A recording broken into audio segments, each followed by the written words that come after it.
All right, everybody, welcome back. Happy Thanksgiving. Hope you're enjoying it with family, watching some football, hanging out, and talking about real estate, of course. So it is November, but we're reporting on October data. So this is the latest and greatest. I apologize. I don't have a shared screen this time, so you're going to have to just scroll past my ugly mug and get into the data yourself. But hopefully this commentary helps. So first things first, days on market is 48 for the month of October. That's up from 42. So we're like we talked about, we're going to continue to see this number climb as supply and demand rebalances, as buyers exit the market because of interest rates. Power is going to shift over to those buyers that are left in the market, and buyers are going to be able to be more choosy about properties. And inventory is going to continue to increase. So segue into inventory. Inventory is at 4.56 months at the moment, and it's up from 4.02 from the previous month. So like we talked about, it's going to continue to trend that way. I don't know that it's going to get too much higher than that, but we'll just have to wait and see. The list sale ratio, we're actually changing how we're reporting on this. So the previous months we've reported 97%.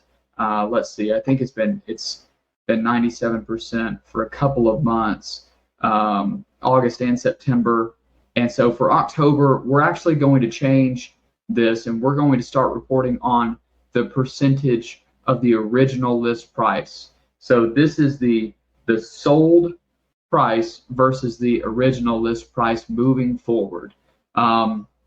And previously, it was the sold price versus the price that was the property was listed at when it went under contract. So again, we're changing this. We're looking at the original list price versus the price it actually sold at. This month, we're at 92%. The previous month, we were at 94%. So October 92, September 94%.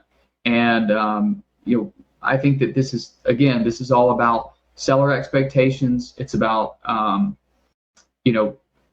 seller pricing strategies, and I think that we're going to continue to see this number be trending downward until sellers reorient their expectations. So I think that you're going to see this number continue to go down, maybe down to 90%. I doubt it gets much lower than that.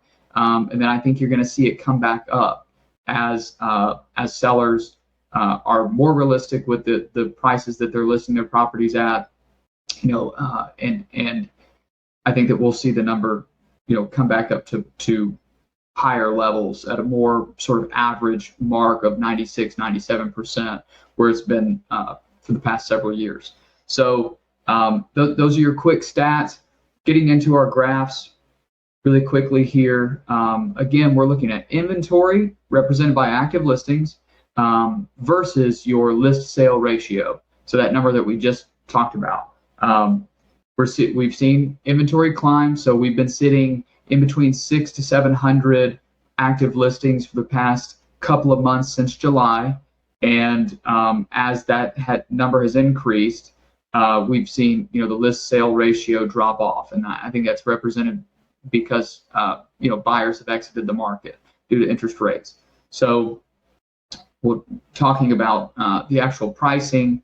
We're looking at inventory versus the next graph. We're looking at inventory versus the average sold dollar per square foot. And but this number was slightly up from last month, from September. Same information as far as active listings. Last month, or September, we were at $340 per square foot, and October we were at $349. Now, again, we're tracking the average. So this is just to help you understand over here roundabout where things are selling, and also where the market is as a whole. So this is not really to be used as property specific. Property specific dollar per square foot, you want to run a comparative market analysis, a CMA. Have me run that for you within just a couple of miles of your property, just within 30 to 45 days, to really get a realistic expectation of dollar per square foot with comparable sales for properties just like the one that you may be looking at purchasing or selling. So getting into actionable advice here. This is a lot of great data, Corbin, but so what? Who cares? Why should I care? Okay, so here it is. For buyers, number one, running that CMA is super important right now. You don't want to overpay for a property, but you also don't want to, sort of throw numbers at the wall and say, oh, well, 92% of original list price, I'll just offer that, because a property may be already listed at a competitive price. So running that CMA and then not hesitating to offer under list price if it's appropriate, again, based on the data and comparable sales, and then asking for concessions. One of the concessions, a great concessions that always helps investors, is asking for closing costs. That's something that I've done on, I think, every property I've ever purchased, is I've had sellers pay for my closing costs, even in these hot markets the past couple of years, because it puts $5,000, $6,000, $8,000, $9,000, $10,000 back in your pocket, where you can buy a new sleeper sofa for your rental, or an arcade game, or a couple of arcade games, or a new hot tub. It really can help you with the startup cost of purchasing a rental if you're buying an investment. Second thing, I'm seeing an increase in buyer activity. So I don't know if it's the end of the year and people had goals for investing, or what the deal is. I think for months and months we had buyers sit on the sidelines, and they wanted to see what interest rates were going to do, wanted to see what pricing was going to do, yada yada. And I think that people may be seeing that, or assuming that we're reaching an equilibrium in the market, and or they're saying, regardless of what the market does, maybe there's a correction headed our way, but I'm going to go ahead and start making money now. I'm not going to wait.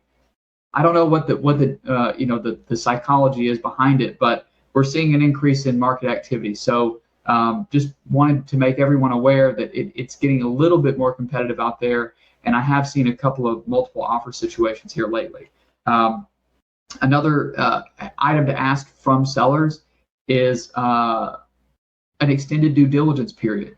I'm having a couple of clients right now put in offers with extended due diligence, so that with the holiday, everybody's out for the holidays, inspectors aren't around, things like that. So being able to put in, your average over here is typically a 14-day due diligence period, where you can put in a 21-day due diligence period. Use that extra week to travel out to the property, meet the inspector yourself.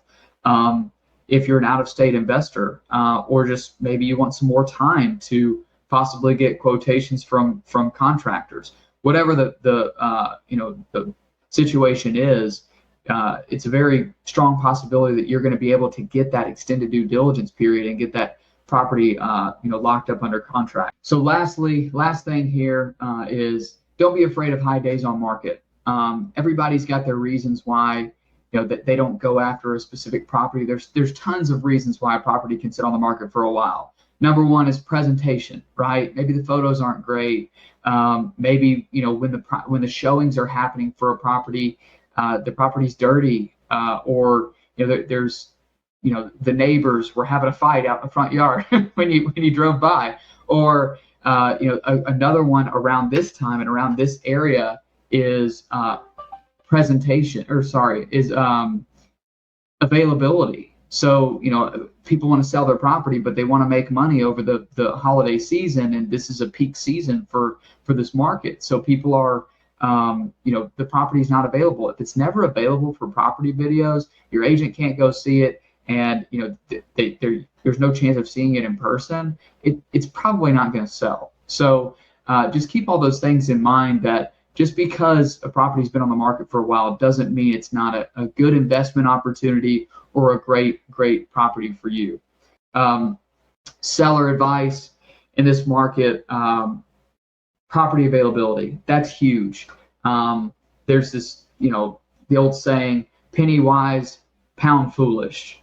And it's this idea that, you're worried about, the small change where the big money is really the major concern. This is where you should be concerned. And I think that I see a lot of folks, the property is never available for showing. Buyers are interested in it. It's a good looking property. It's doing well on a rental program, whatever, but it's never available. So, agents don't get to take videos. People can't see it in person. And that couple of $1,000s that they will make over the holiday season is, pennies compared to, if they present their property correctly and they really do a good job marketing, they make their property available. They can sell their property at top dollar for a lot more money to be made. So property availability is number one. And then second is just presentation. We're having to get back to basics in real estate sales and presentation. Gone are the days where FSBOs, people selling their property themselves, take a couple of photos with their iPhone, they list it on Realtor, it's sold in 14 hours for $1 billion. That's not really happening anymore. So buyers are getting more choosy because of, a lot of buyers have exited the market because of interest rates. So this is a chance to, number one, get professional photography, get back to basics with marketing and real estate sales, but also incorporate some technology. And this is my final point for you, and I'll wrap it up here. I know this is a long video as always. But lastly, virtual tours are something that I'm seeing so many people want on the buyer side of things. Hey, do they have a virtual tour? Do they have a video I can watch that really shows me the area, shows me the neighborhood, the street, the property from the outside, the yard? What is the landscape? And if you're listing your property, I would love to help you put together a video that shows, it makes your property real. And I don't know if that makes sense to you, but making your property real, what I mean by that is, showing 14 pristine photos of your property all at the right angles. That's great. And that looks great for people. But what people really want to see, and the reason why they want their agent to walk through and take videos and they want to see it in person themselves is, they don't want the Instagram photos of the property. They want the real photos. That app Be Real is what I'm thinking of. They want a real representation of the property. So if you can put together a video that has, if I list your property, I'm going to take a video of the outside of it to say, here's what the street looks like. Here's the landscape of the property. I'll walk down and take a video of the crawl space, the foundation of the property, where it meets the ground, and show people the real angles of the property, because they're going to see those anyways.